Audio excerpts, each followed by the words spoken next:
Bonjour my friends, I'm Frankie and welcome to Club Foodie Tips and Tricks. No doubt that you use oil when cooking, baking or frying. Which oil has the highest smoke point? Which one do you use when sauteing or frying? And what about baking?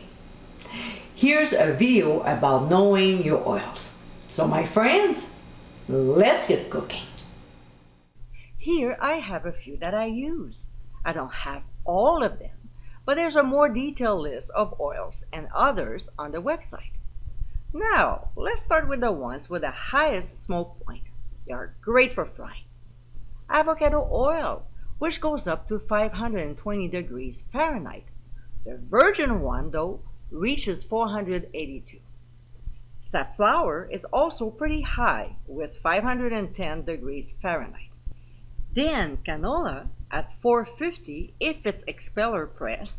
Otherwise, the refined one is 400 degrees Fahrenheit. This is a popular one in Asian cuisine. Peanut oil at 450 degrees Fahrenheit.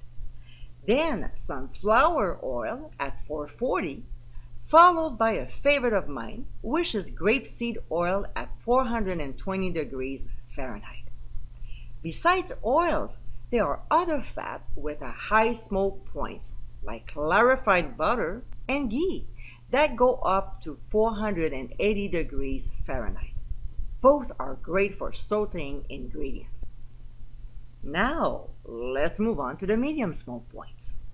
Another favorite of mine, duck fat, which goes up to 375 degrees Fahrenheit, while lard is at 370 and vegetable shortening is at 360 degrees Fahrenheit. I like to use this one for my pata choux, also known as choux pastry. The next ones I call the three amigos.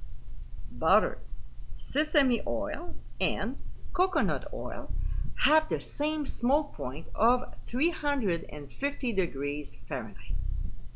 The next one is found in most every kitchen. Olive oil. Now, if you get the extra virgin, it goes up to only 325 degrees. But if you get the regular olive oil, it's higher at 465 degrees Fahrenheit. Last but not least, the ones I like to call the finishing oils. Walnut at 320 degrees Fahrenheit. Great for dressing. Then flax oil and pistachio oil. Yummy. Both at 225 degrees Fahrenheit. Perfect to drizzle over food. As you saw in this video, oils differ from one another. Therefore, it's important to know which one to use when it comes to cooking, baking, or frying. I hope you enjoyed tips and tricks of the day. And for many more, including recipes, visit clubfoodie.com. Until next time, my friends, bon appétit!